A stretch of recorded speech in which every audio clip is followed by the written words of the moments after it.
The code of points can sometimes be a very long and boring document, especially for those who aren't acquainted with the sport. Today, I'm going to be talking to John Scallon. He's created an app that has essentially made the code of points easier to understand. If you're a gymnast struggling to find examples of specific skills that you're trying to learn, or someone who just wants to know the sport better, this conversation is great. He dives into his own gymnastics career, how the idea for the app came about, and what he's hoping for in the future. I hope you enjoy.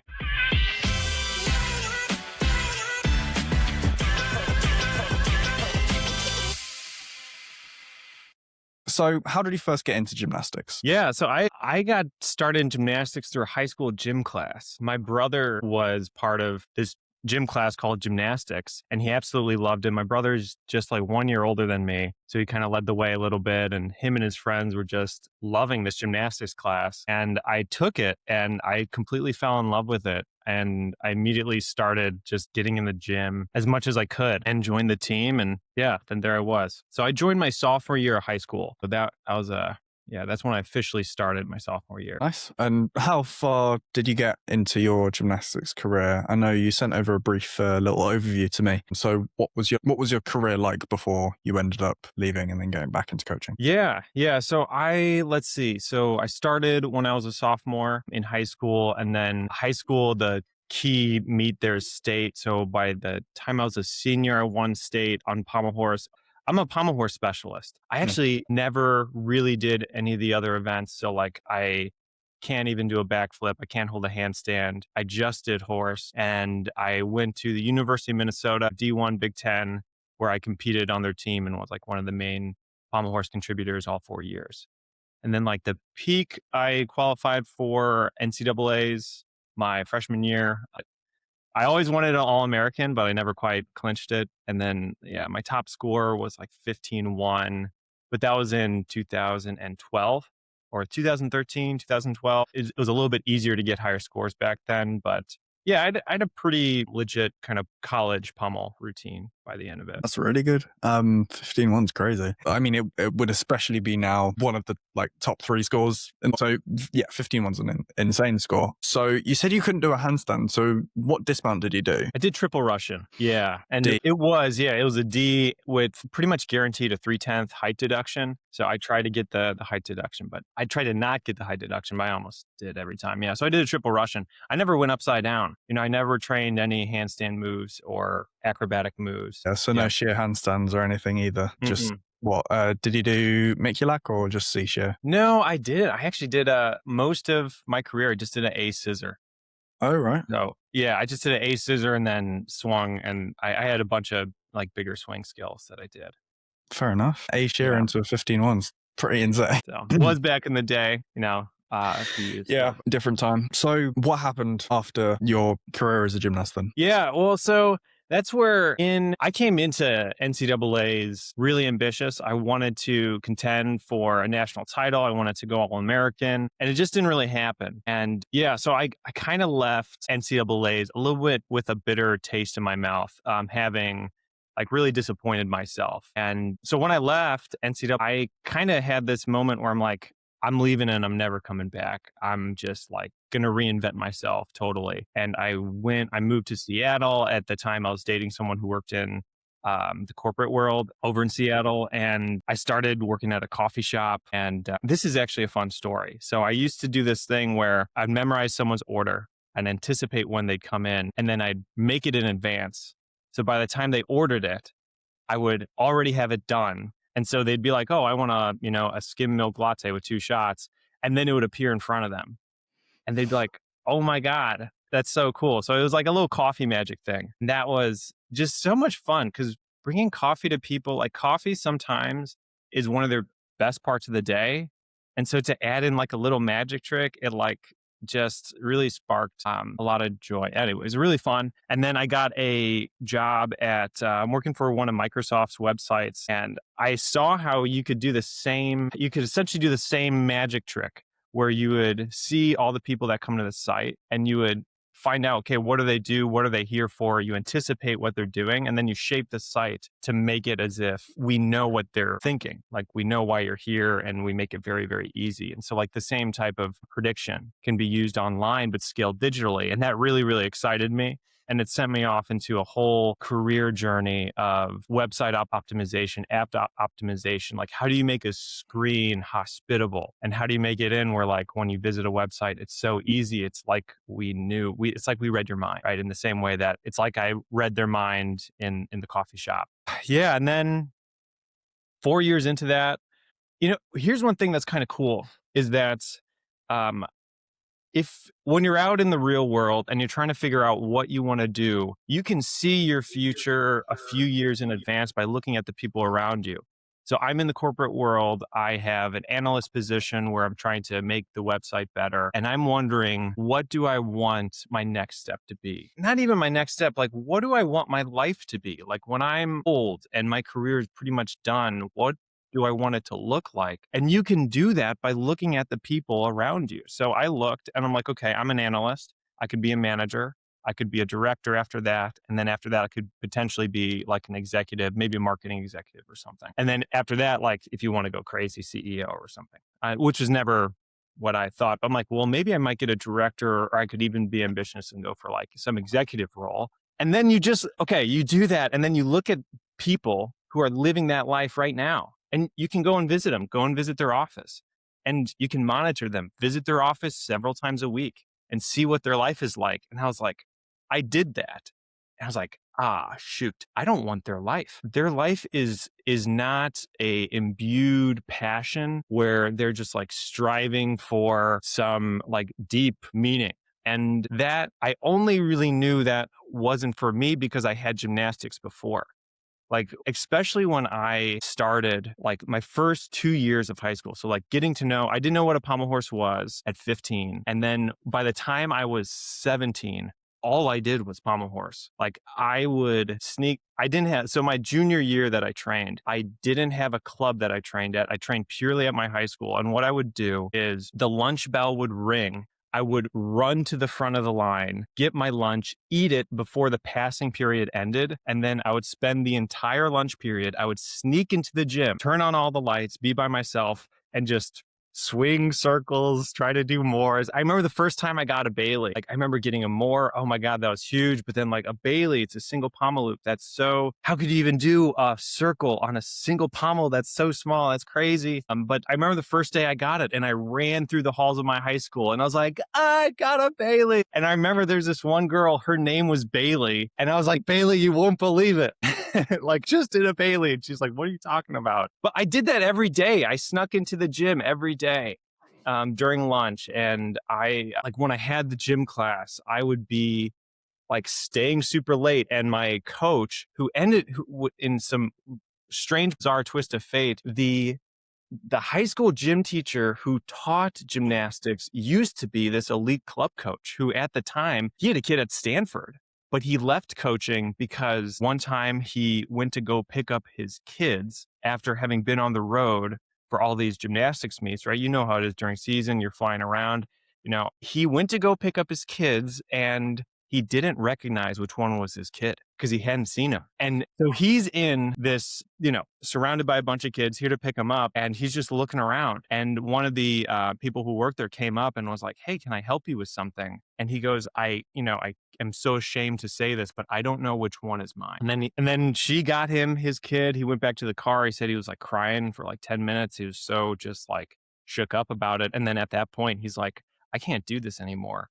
I can't be this elite coach who is traveling for season. And then he went on this long journey to get a teaching certificate and have like a normal, stable job at a high school. And then like, boom, now he's my high school teacher and he's teaching me all these high level elite basics. But at the same time, he is also like sending me on this mission because he was the one who first said like, Scallon, you could win state. And I was like, what are you talking about? That's crazy. But he just kept on saying it and saying it and saying it. And then I remember this one time I was walking down the steps. It was like probably about a year in. And at that time, it's like, okay, I had a Bailey and I had a backmore. And, I was starting to learn a Magyar. And I was walking down the steps. I'm like, I think I might win state. I'm like, I am going to win state. I was like, oh my God. I'm like, I'm going to win. I'm going to do it.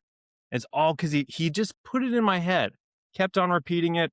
And as the pieces came together, there's a moment where, and I remember the steps, like the exact moment that I'm like, I am going to do this.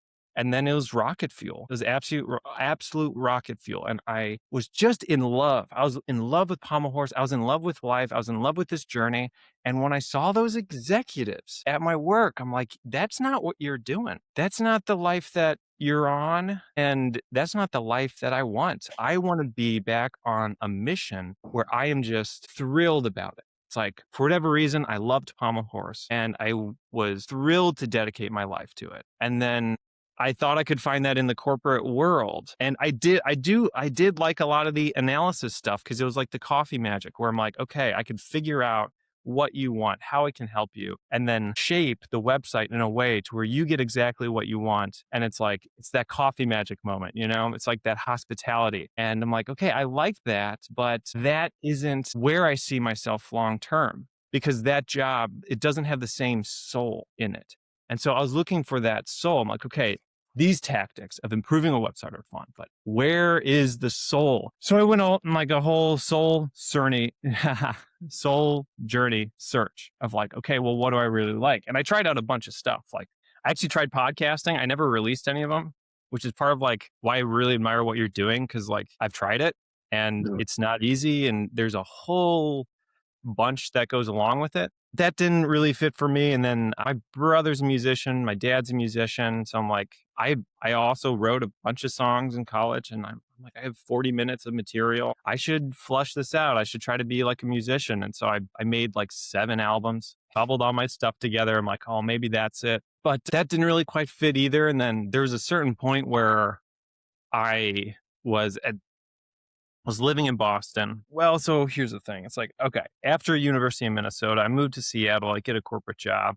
Then I moved to Seattle because of my job. And then I moved to Boston because I was in a relationship with someone. But she was also in the same kind of corporate world. And she kind of set that dream out of like, hey, you could be an executive. You could be, or like a director, And she had a high level job in the corporate world. And so I was like kind of modeling my career off of hers. But then I had that moment where I'm like, I actually don't want this. And that was a part of like this growing apart that we did where she was like, this is who I am. This is what I want to do. Like her family came from like one of her parents was an executive, for example. So she was like, this is my track. And I was like, this isn't my track. I'm going the other direction. So we split up. I moved back home. I quit my job. I had this like huge break in my life of just like, I'm going back home. And at that time, it was 11 years since I had been home.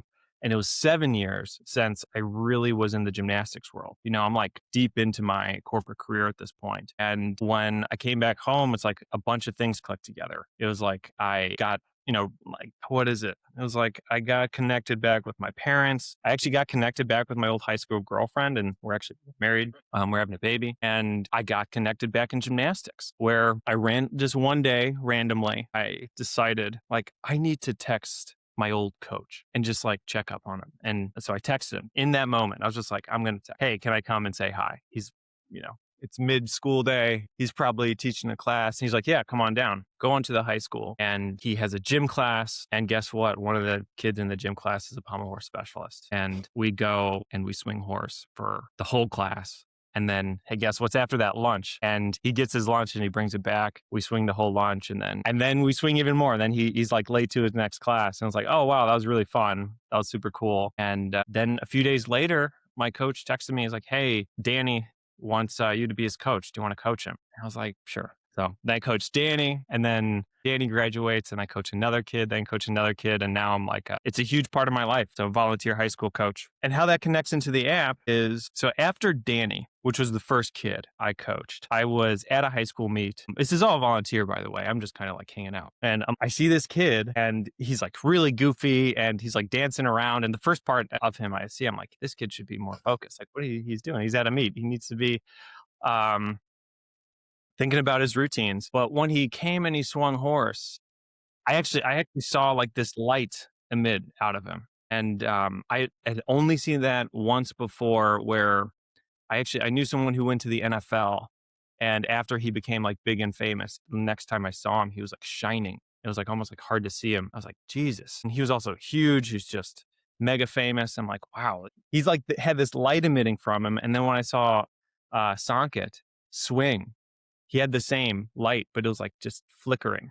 I'm like, that kid's got something. And I get to know him. And hey, it turns out he started when he was a freshman, and then he learned circles his freshman year, and he's been obsessed with horse nonstop. And then I'm like, oh, you're my guy. I'm like, you're going to win state when you're a senior. You're going to do it. And he actually told me that. So I was in the back of my head. I'm like, I think this kid is going to win state when he's a senior if he commits himself. And then I get to know him, and I ask him like, well, what do you want to do at gymnastics? And he's like, well, I want to win when I'm a senior.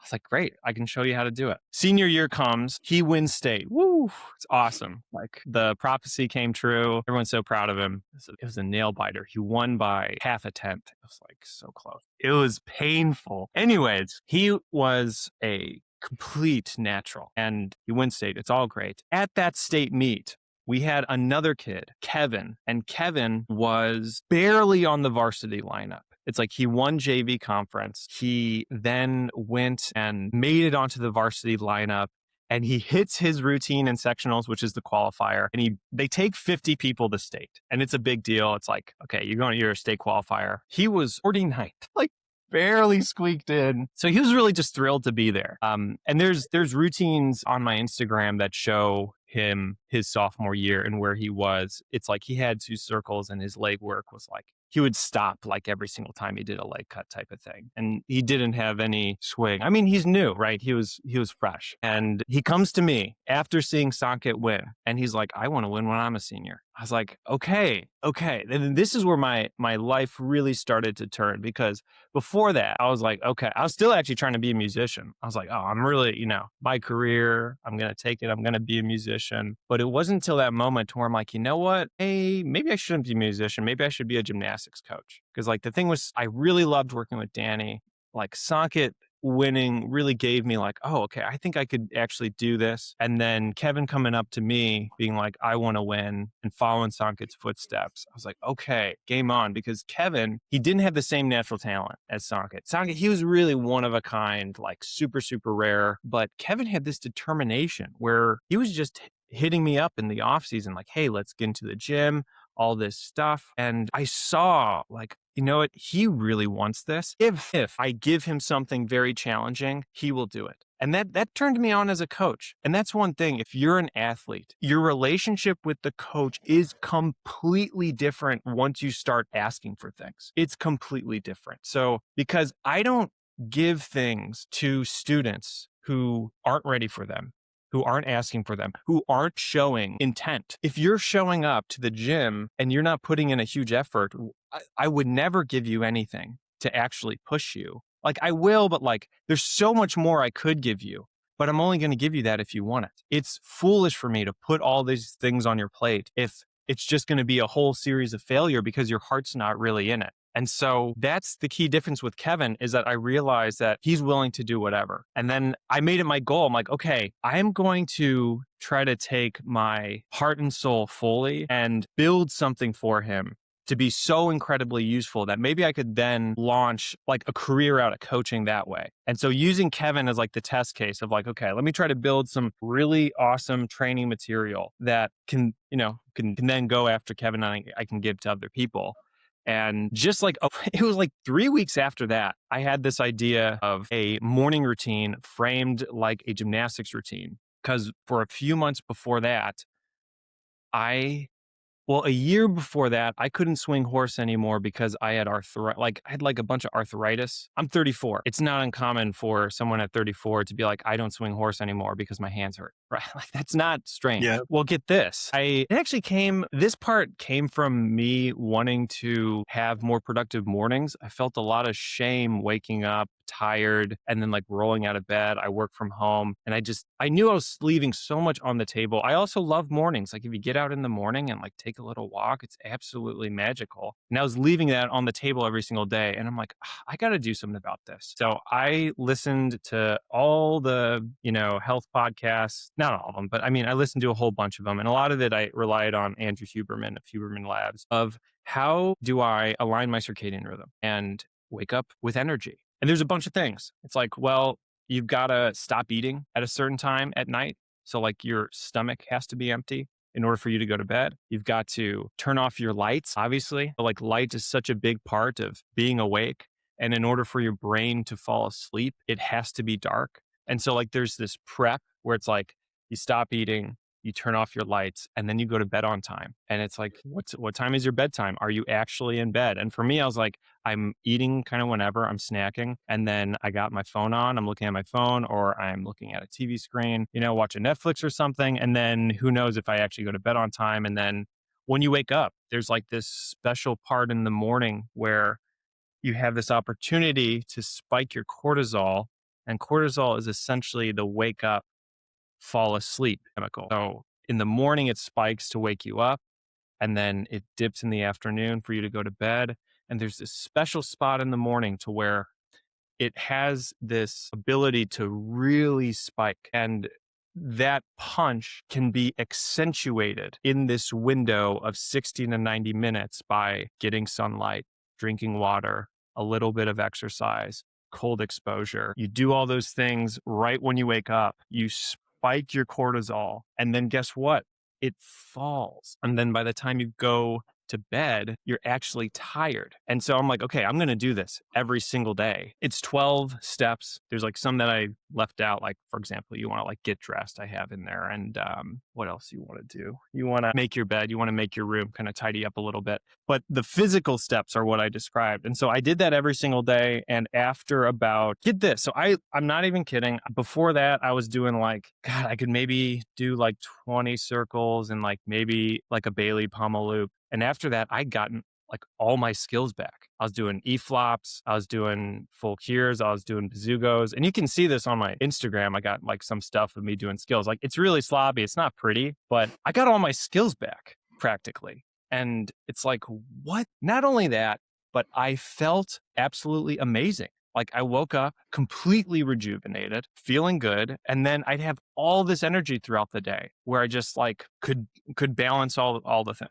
Okay, I'm doing that for about 6 months, but it is really hard. The reason why I didn't push it on Socket was because it was so difficult to do. Because like, you got to wake up, you got to get in the cold, you got to get outside to get sunlight. Like, it can't be through a window. And then also have to do some exercise, got to do some push-ups. Maybe you run around the block. Maybe you have I got a pull-up bar in my backyard. I just do some simple pull-ups, nothing like super crazy, but you get up, you get moving. It's a lot of work. And I was like, I don't think Socket's going to do that. I'm going to like lightly say, hey, you should think about your bedtime, blah, blah, blah, this and that. But I'm not going to make it a prescription. And then Kevin comes up to me and he's like, look, I'm trying to win state when I'm a senior. And he has this incredible determination. And I'm like, okay, well, then you need to do this. You need to align your circadian rhythm, because what it does is it gets you rest, gets you sleep. And you look at all the like exercise people out there, or like fitness people, like, hey, how to be fit? The number one thing very, very often is like, you need to have good sleep. Someone said it's like sleep is the biggest performing enhancing driver or something. And it's true. It's the essential recovery mechanism that our bodies have. And how long we've been doing it for forever. Like, how long have we been sleeping? We've been sleeping for a long, long time, and it is incredibly practical. And guess what? Phones have completely twisted that around by grabbing our attention at night and keeping us awake, as well as having infinite food where we can snack whenever we want. And that has shifted. And lights just in general, like if you just think about LED lights, they just got on the scene from like a humanity perspective. Like, we just got light bulbs. We just got electricity. And that light is seriously messing with our circadian rhythms. And it is making it so that we are not recovering at this rate that we are capable of. And so when you fix that, your body recovers. And then you're able to do these amazing things and you feel good. It's like, duh. A lot of this is duh. But guess what? We don't live that way because we are just caught up in the moment a little bit, and we need a reset with the sleep. Anyways, I then was like, okay, here's one other crazy thing. This is super crazy that really almost nobody can understand except gymnasts, which is like so cool that I'm actually talking to someone who can understand something like this. This is the correct podcast to talk about it on then. Okay. This is, I think, the coolest thing I have ever learned in my entire life. Okay. So we're on the same page that sleep is good, right? Okay. What it does is, this is so cool. It aligns your circadian rhythm.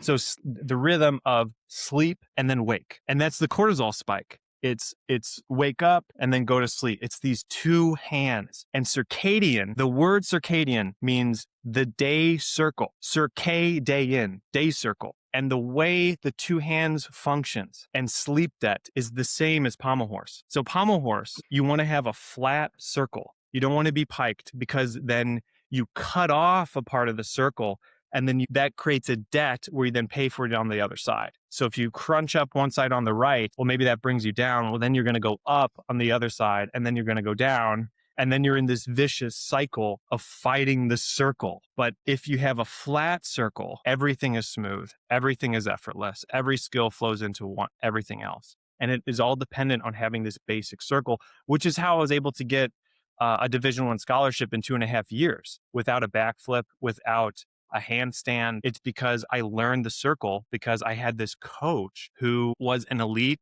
gymnastics coach. He knew the importance of foundation. And as I got interested in horse, he just had me drilling basic circles. And he had a bunch of different drills set up. Okay, here's floor, mushroom, here's floor loops, here's just uphills, downhills, front loops, back loops, circles in the center, the classic. And after I flattened out a circle, well, then learning the skills is just putting your hands in different places, because I didn't have any debt. Like the amount of circle debt that I had was so low. It's like, well, then I can just speed through. And I learned all these skills like really, really quickly, because they're all just different variations of the circle. And the day circle works in the same way. If you cut a part of the circle short, that is, you stay up late and you're on your phone, then you have a debt that pays for it on the opposite side. You're going to wake up tired. And when that hit me, I was just like, God, this is the reason why excellent pommel horsemen are at the very top, is because they have a consistent flat circle, and the day circle functions the same way. So if you are to be an elite athlete, you need to have your day circle as perfect as your regular circle. And then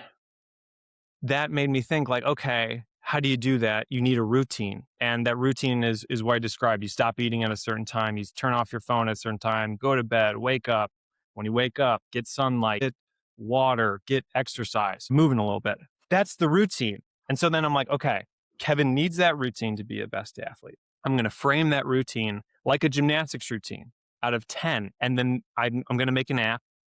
And then that app is going to, I'll use the experience that I had from my corporate career of like app optimization. I'm going to build this app, and it's going to be men's gymnastics 7th event, an official 7th event. And it's the 7th event because it's the routine where all other routines are contained in.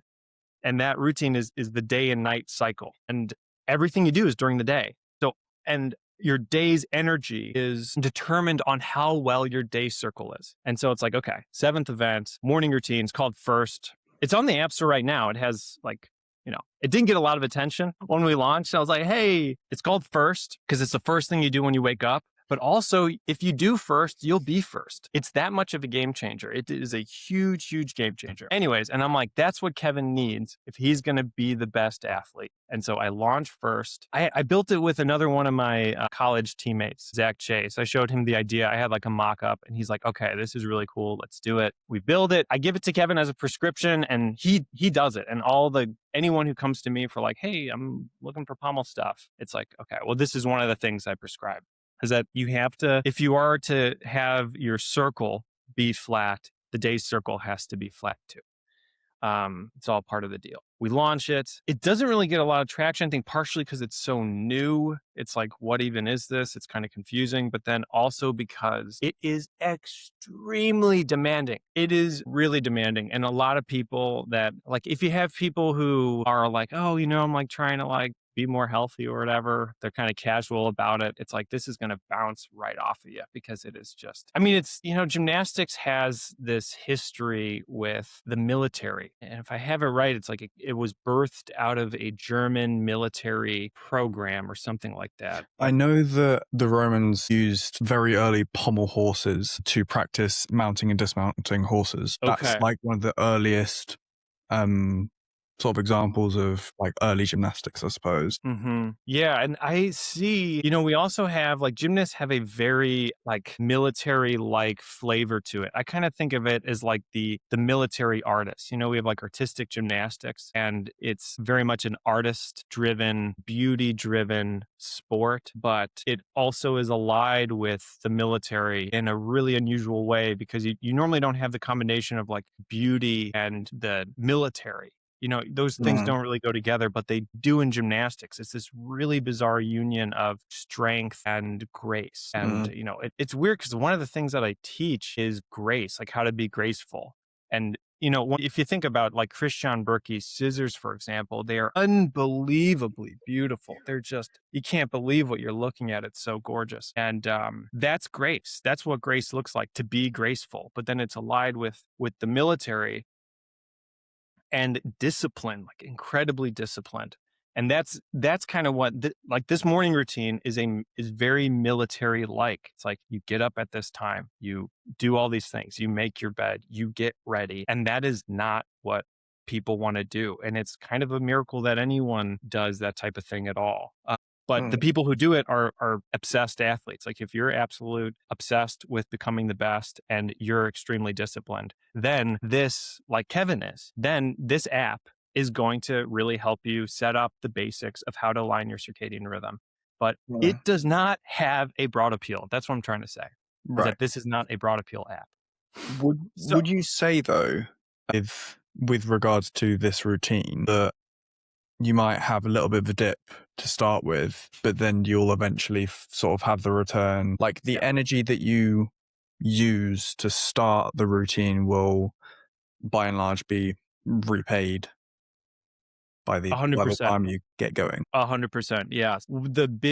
It's as part of like, if anyone that comes to me and they want to do this, and I walk them through it, that is one of the first things that I say is that you're going to feel a little shift at the beginning. And most of that is actually because of the sleep and the wake times. Just the fact that they change at all is going to, you know what? It's the same exact thing of if you're trying to repair your basic circle. So, like, if you're used to doing a circle or used to doing your skills with your circle at a certain shape, as you try to flatten that out, because it's like a house where it's like it's at the very, very bottom. If you move the foundation, the whole house is going to shake. So, all the different skills that you've built on top of this, they're all going to shake. Really, the day circle and the circle function the exact same way, except the day circle functions on your entire life because your entire life is embedded within a day. And so at the very, very bottom is sleep. And if you any change at all will rock the entire house in the same way that changing that circle is going to rock your entire pommel horse house, so to speak. But I think Reese McLennan, is that how you say his last name? Yeah. The most recent Olympic pommel horse. Yeah. He had his journey where he reshaped his circle, I believe in 2019. Are you familiar with this? So, well, he has a YouTube series about it. He's made some videos about it where I believe he got surgery in 2000 and somewhere around 2019. And he was like, I'm going to rebuild my circle from the ground up.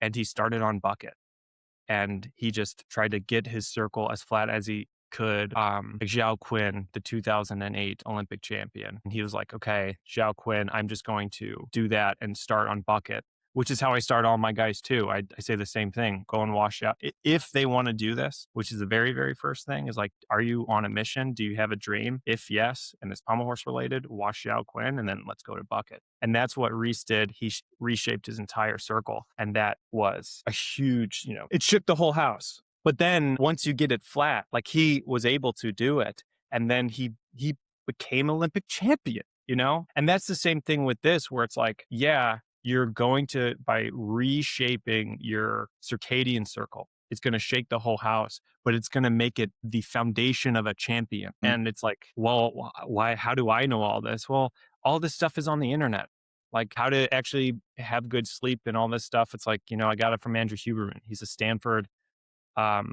professor.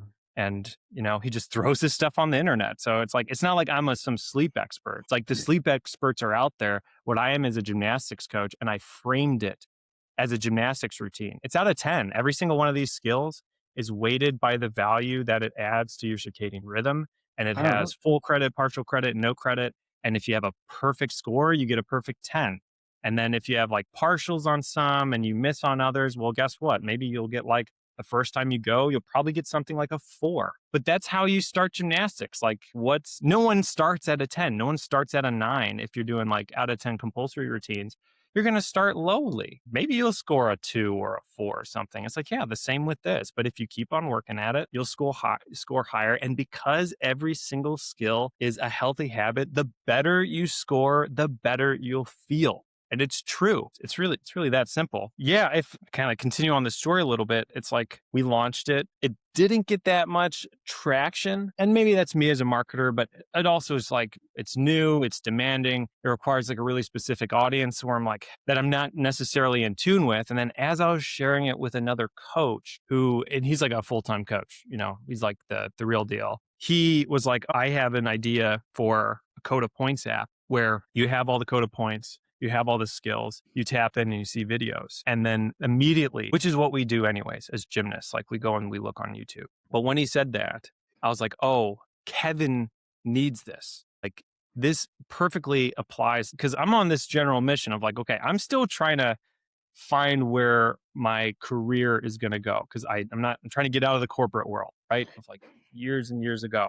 And so I'm like, okay, I'm going to try to make something for Kevin. By helping Kevin, I'm going to try to make something that can launch off. And I was like, okay, the first thing was this morning routine app, which does really work and is extremely helpful. And I'm very proud of it.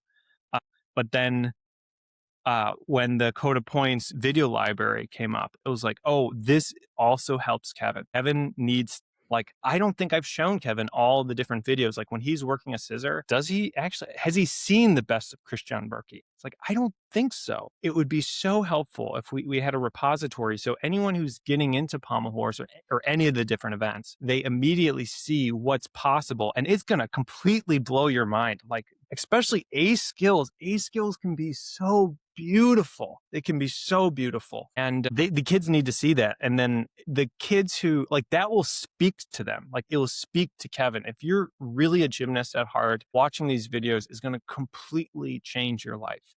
And to have the best curated in one space is rocket fuel for your spirit or your vision or your whole career. So it's like, immediately, I was like, I'm in. This is an amazing idea. Why has no one done this? I bring it to my developer. I'm like, Zach, do you want to do this? And Zach's like, yes. And I was like, okay, let's go. We built it out. And the first video that I posted was just a really sketchy Instagram thing of hey, have you ever been looking for a skill and going through the Coda Points and wish that there's videos right here? Or you scroll through YouTube and find gymnastics videos for certain skills that you're working on. And for me, I got a huge response. Hundreds of people were be like, yeah, I want that. I want that. I want that. Compared to first, which was radio silence. I was like, hey, you want to align you have better sleep? It's nothing. And then I bring up this idea. And it got a lot of attention. I mean, you're talking to me now. I'm like, this is crazy. You're a serious gymnast and you're interested in this. This is so cool. And so, yeah, that's the origin of how that got started. And I wish it was my idea, but it wasn't my idea. It was another coach's. But because we had built another app before, I've, at this point now, I have 10 years of experience in app and website optimization. And my partner, Zach, he has another 10 years of back-end development. So he's back-end, I'm front-end. It aligns with me helping Kevin. So I'm like, perfect, let's do it. First, I think that a lot of gymnasts could definitely use that, but sometimes picking a more niche subject is a better starting point because when it's across the board, literally anyone can use that. But it's also a lot of effort. Not many people will be following along, but because it's gymnastics specific, you've got a very specified audience, or men's gymnastics specific, but then it also appeals to every single one of them. It's not difficult to use. The point is to make their lives easier. I think it definitely broadens the amount of people you're going to reach. And then also I was thinking like, yes, in regards to seeing a skill, it can inspire you both in terms of wanting to be a better gymnast, but then also to try that specific skill. But then also it could help comparing your videos of that skill to someone else's, seeing what they're doing differently and how to improve yours. And that was sort of the application I was thinking of. You also mentioned in one of your reels, I think, about preps for certain skills. How would that sort of be implemented? For certain skills. Like being integrated into that app. So you press on a certain skill, then you've got the preps and the skill in full. Oh, yeah. The drill, skills and drills. Yeah, that one is okay. So if I'm dreaming, dream with me for a second. Let's kind of go into, yes, I could see this being your one-stop shop to learn anything. So any skill, you'd go in, every skill would have the very best people performing it, and you'd have multiple versions. So you can kind of see it in different contexts. And then you have drills where you have an elite coach teaching you, here's how you do it. Here are the progressions towards it. And so like, if I'm really dreaming, so like say, like you could learn McCulloch from McCulloch, something like that, where it's like, okay, then you break it down. Here's all the different progressions.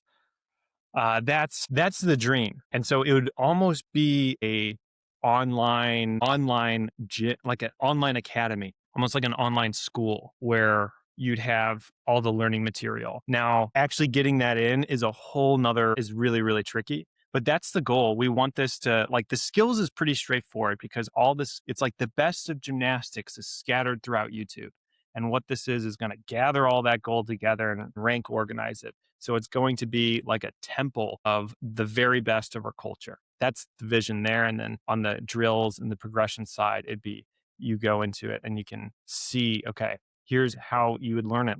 So that's where we want to work with eventually. Like we do want to work with like really, elite gymnasts, elite coaches to build out essentially course material where, you can have someone walk you through this. So if say you're at a gym without a coach, you could still learn anything. You could still be coached by the best. But even for coaches too, that's where like the idea came from a gymnastics coach because he's like, I want this. I want to see like, oh, well, how do other people train or like coach this skill, that type of thing. Yeah, we want to get that in there. That is kind of like the skills part. Like I said, those are scattered on YouTube. We can gather those together. And that's where if anyone wants to help gather those together, please like hit me up, reach out to me. That is our biggest bottleneck right now is collecting all the skills. There's 730 skills in the men's code. We have 250 of them mapped with videos. Some of them have multiple videos. It's only 34%. So like we still have 65% that we need to cover. We need help on that. But then the drill side, I think we'd have to make kind of exclusive content for that and kind of drum it up on our own, which would be like a whole other project. But that is what we want to do. That'll take a very long time. Yeah. That's where I got my whole life to work on this. Were you thinking this would be like a subscription thing or would it be a free thing, basically? Yeah, I think, okay, one thing that I wanted to make clear is that it's like, would UpGrade ever have a premium version? And that's maybe. I think if we had what we really wanted with UpGrade, it would have a premium version. So if we're dreaming and thinking about what would this Coda Points library look like if we had exactly what we wanted, it would be the best skills curated and community drills all for free, no matter what. And then there'd be a premium version where we would spend money to produce high quality drills, progressions to really teach you how to do it. And that would be behind a paywall of like $10 a month or something. And that'd be it. So then if you don't even have a coach, but you are in a gymnastics gym, you'd be able to learn and be an elite gymnast with just this. But then even with the coach, it's really even better with a coach. And then you like work through it together. So anyways, I wanted to make that clear. That is something that we would like to do. It feels a little premature right now because we're still so early, but we would love to have that premium subscription for the, content that. As a sport, gymnastics as a whole, what do you think it does well and what do you think it could improve on? Okay, so going back to what we were talking about before, what does gymnastics do well? I think more than any other sport, it is focused, it's aimed at beauty. And if you think about something like football, basketball, soccer, there are moments that are beautiful, but those sports are around getting, like the way you get points in those sports is typically by putting a ball through a certain part, right? Like a hoop or a net. But the way you score points in gymnastics is by being beautiful. No, nothing is like that. And that's partially why gymnastics is so unbelievably amazing. And you see these skills, we get deducted on if it's sloppy and how making it just aesthetically pleasing. What sports are so dedicated with being aesthetically pleasing? It's like, that is so unique and it blends. It's like, well, how do you be aesthetically pleasing and beautiful? Well, you discipline your body like a high level military soldier. And you see, a lot of gymnasts look like military soldiers, but they are using that to make something beautiful. So that's something that's part of why I think gymnastics is so necessary, period, is that the beauty of it is unparalleled. And it's so cool to do those beautiful skills. So cool. Man, the part that it isn't doing so well on is how do we grow? How do we grow? Here's a bunch of really sad stuff. The gym class that I got started in is no longer there. The team in high school that I got started at is no longer there. I did 1 year of club, and that club doesn't have a men's program anymore. And then I went to NCAA's at University of Minnesota, and they don't have a Division I program anymore. They have a club program. That sucks. It hurts, and it is really painful. And then I'm coaching right now at a school, and they're all scared that gymnastics is going to be gone in 2 years. And it's like, then what am I going to do? And so that is really painful. And so part of what I hope to do with all this stuff is grow the sport of gymnastics. It's like, I want to make, I think this video library is a huge part of when maybe you're interested in gymnastics, you come here and you see all these amazing videos and then you're hooked and you really fall in love with the sport. I think the, UpGrade and seeing the videos, a huge part of its purpose is to get you to fall in love with this absolutely amazing tradition. In addition, that it's very practical. If you're training, it's like, you need this as a tool. But yeah, part of it is I want to grow gymnastics because I still want to be a coach. I want to coach. And I don't know if I'm going to have a place to coach at in 2 years. And so how do we grow the sport? How do we get it into more people's minds? That's where there is hope there. Like Ian Gunther, for example, has created an enormous amount of awareness in the sport. But yeah, that's where the darker or the sadder side is that the sport is shrinking and we need to figure out, how do we grow this? How do we bring more people in? Which is part of why I admire what you're doing. In addition to I think podcasting is cool and it's courageous and all that stuff, but you're helping spread the word, you're talking about it. And that gives me a lot of hope and I'm really glad. You said grow the sport. What does that mean practically? Well, so in my mind, here's how it is shifting it around in my head. Practically speaking, it would be, okay, there's 2 levels. There is the amateur,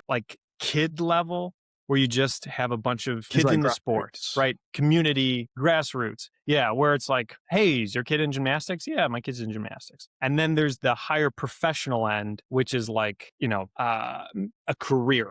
Both of those things need to be humming. And where some things I see in the career end is you have places like Evo in the US where they're giving gymnasts essentially like the professional athletes. They're treating the gymnasts like professional athletes. They have a salary and they're there to train. And so that is a good high level incentive to be okay, here's a career that I could actually do. And maybe I could one day make it as a professional gymnast. So having that professional strata. And then, but at the community level, I think, and the smaller level is just having, if we're dreaming, if we're totally dreaming here, you used to be able to sign your kid up for gymnastics in the US.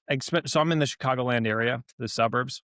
30 years ago, every single kid around me could have joined gymnastics, because there was a gym nearby and it was called the YMCA. And the YMCA, they had a bunch of stuff. And one of the things that they had was gymnastics. And so if you're interested, if you're a kid who is jumping off the couch, who's climbing trees outside, who's maybe like doing handstands and walking around, your parent could be like, oh, I'm going to just throw them in this YMCA youth program and see if they like it. And then if they do like it, it's like, oh, great. Then they can go into like train with a high school team. And then, hey, maybe you could someday be on a national team, which happened to Bart Connor.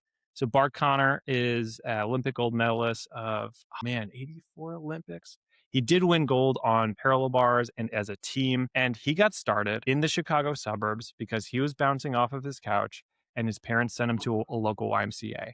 And then once he found an interest at the YMCA, a local high school coach came, took him under his wing, and then he eventually became Olympic champion. And that is really where my interest is that if I had what I wanted, I would revive something like the local YMCA. Because I grew up on a YMCA. I grew up at a skate park. So I like rollerbladed. And this YMCA had a skate park outside. And me and my brother we spent, our entire elementary school, middle school. And for me, until I got into gymnastics in high school, we spent all of our time at the skate park and just learning tricks. And it was, hey, guess what? Now, if you go to that YMCA, it's an abandoned building. And if you go around the, Chicago suburbs and you look at a YMCA, it's almost certainly an abandoned building. And they're just scattered throughout the land. And it's like, God, I would love to resurrect those and make them gymnastics centered community centers where if you have a crazy kid who's just running around, this is the place that you can take them. And it would be very affordable, very friendly. But if they have an interest in it, it's like, oh, well, then we have this UpGrade app where you could actually learn all the elite skills and you could be on a track to potentially get a Division I scholarship, maybe, if you have the inclination for it. But you don't have to. And it'd be just like, hey, we're all just doing it for fun because it is really fun. And yeah, all these YMCA buildings are already sitting there. So if I had like $20 million, I'd want to go buy up all these YMCAs, revamp them into like the funnest, like men's gymnastics, just kind of playhouses. And then, yeah, so that's kind of, at least that's one thing that's needed to grow the sport. You need gyms for kids to go in and try it out. I think you got started in something like that, right? Like, wasn't your first gym experience like a casual gym where you just went and like tried it out when you were super young and then you transferred over to a more elite I club? started doing preschool gymnastics. They have an elite program there, which I moved up to, or like somewhere in between. But I was moving up towards sort of an elite sort of level already at that club, but they didn't have the best elite program. And then I moved to Birmingham, which is where I am now, and I'm still training here. But at our club, it's not as good as it could be, but we have recreational programs and people can be selected out of those to then go on to development groups, which then move up into elite groups. So there is a clear path forwards, even within those like big centers. The issue is that the elite side of gymnastics is a lot less profitable than the recreational side. Because recreational side, you get loads and loads of kids in and they pay less, but they all pay to be there. You pay coaches by the hour, obviously. But because the elite kids are in every day and they do many more hours, it's not as profitable. So the issue is a lot of gyms, if they're just first being set up, Joe Fraser Gymnastics is one example. He's only doing a rec program. So there is no progression from there. I'm not saying it's a bad thing. Like it's still grassroots. It's still getting more people into the sport, but there's also no sort of way up. And I've seen that too around here where it's, the gym will cut a boys program just because, it's not as profitable. And I totally get it. And that's like, well, then a part of it is like, okay, what's the problem? How do we make it more profitable? I have a crazy idea of how to make it more profitable. Are you familiar with banana ball? Have you ever heard of this? Banana ball. Yeah. Okay. So it's a deep rabbit hole. If you want to go down like a really strange circus sports rabbit hole, look up banana ball. It's led by this crazy, eccentric entrepreneur, Jesse Cole, who used to be a D1 baseball player. And then he started, he became a coach for it's like off-season college. It's like below even minor leagues. I don't even know quite what the league is, but it's like super underground stuff, which reminds me a lot about gymnastics, where it's like there's this huge thriving community, but like it's not known by the general public. He was in one of those, and he decided that he wanted to just make the most entertaining game he possibly could. And so he ended up shifting and creating a new sport where it's like you take baseball and he's like, okay, it has to be 2 hours long. He cut out a lot of the things that just made the game boring. So like you couldn't, like when you're at bat, you couldn't like walk around and like leave the batter's box. You had to stay right there. But then he also has things where if someone in the crowd catches a foul ball, they're out. And like there's no walks. He's like, walks are boring. If there's 4 balls, you have to run, and there's like a whole thing you have to do. And he has people dancing. So like they have walk-up songs. It's a mix of like professional wrestling. So it's a mix of the circus plus professional wrestling plus inside the game of baseball, to where the game of baseball was condensed to where it's like just the exciting parts. And they have trick plays.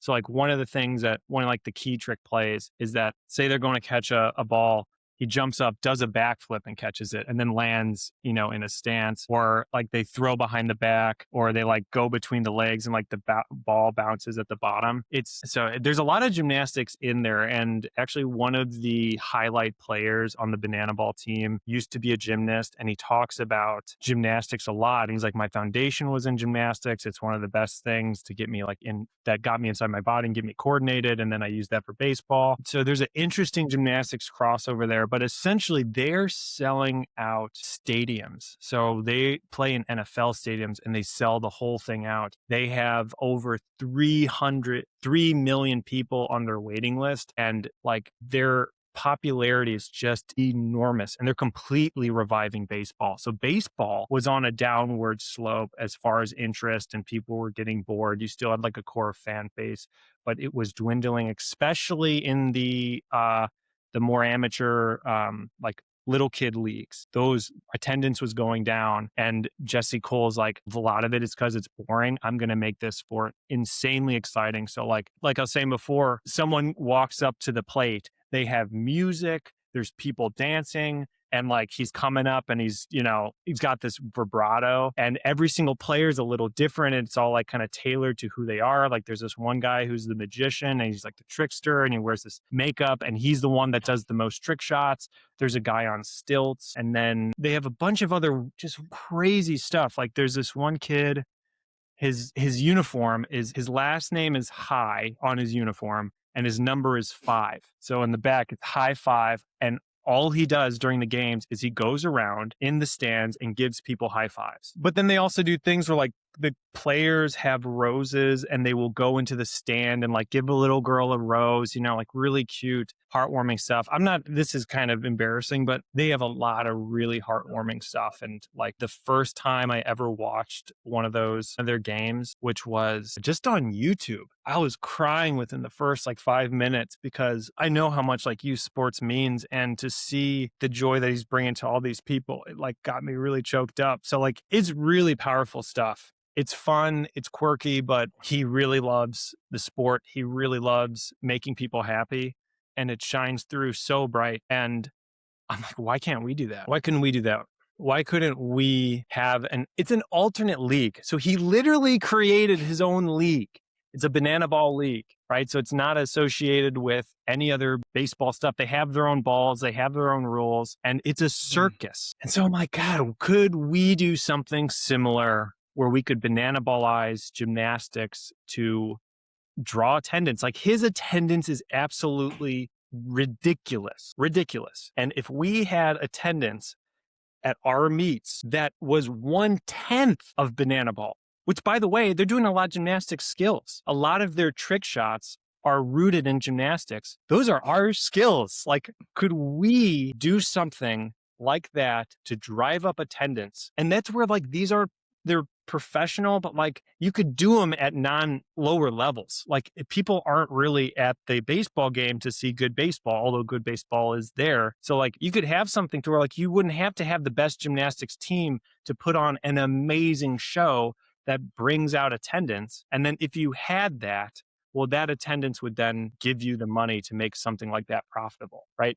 So I'm dreaming, right? And so that's where like, look, if I was really fortunate and I got like $20 million, I would get up these YMCAs, drum up interest in like the local community and figure out how to bananabolize gymnastics so that a gymnastics meet is packed and we're selling tons of tickets, we're selling tons of merch, and then that funds it. And then it's a self-sustaining thing. Anyways, I mean, that's where it's like, it's crazy stuff, but yeah.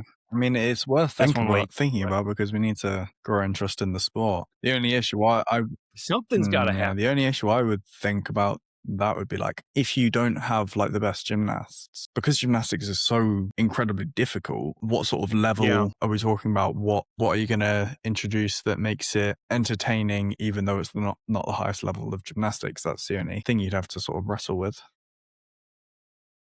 Yeah. Well, that's where, you know, what's funny is that, and I'm sure this will sound familiar, where it's like sometimes people are impressed with simple basic skills done well. And sometimes the harder skills that, you know, will take you years to do won't necessarily drum up the same interest from someone who's doesn't know gymnastics. So like, for example, the other day, like say I do a F Russian flop, like loop, Russian, right? Oh my God, super hard. And then next to me is Kevin doing a flare, you know? It's like, to the average observer, they might be more impressed with Kevin than me. And it's like, yeah, because the flare looks cool. And it's like, so that's where it's like gymnastics, to draw attention, I don't necessarily know that you have to have super difficult stuff. You could just do basic things done in a way that is really cool. And also with like high school, because I coach high school gymnasts, a kid like Kevin, for example, to go on my Instagram and you look at Kevin's video, it's a 1-year video of him sophomore year and him this year when he's a junior. His transformation is completely 180. He looks like an absolutely different gymnast. That's possible. You can turn someone from not really knowing the sport to being able to be pretty darn proficient in a lot of the basics in the way that we're like, he's doing some really cool things. That can all happen in a year. If the kid is motivated and if they have a path and you show them the path and they get excited about it, it's like, so that's where, yeah, I think you could put on a really amazing show with essentially amateur level gymnastics if their kind of heart is in the right place and they dedicate themselves for maybe like 2 years. I can't see how that would be impossible. Like, it would definitely be possible. It's just walking the line of how much do you change it? How much do you keep the same? What do you change? What do you keep the same? But that's all things that you would need to think about. Awesome. Okay. Well, thank you very much for coming on. I appreciate you spending the time with me to talk about what you've been up to. I imagine it is within your interest to have more people hear about the platform, I suppose. My God, it's huge. I mean, that's why I was so thrilled. I'm so honored to be on. And thank you. Thank you. It really means a lot. And the fact that, you know, this project interests you and you wanted to take a risk with having me yap for like an hour and a half. Yeah, I really appreciate it, man. Well, thank you again. And thank you for listening. Thank you for watching the Game of Gymnastics podcast. I hope you've enjoyed. I'll catch you all in the next one. Peace.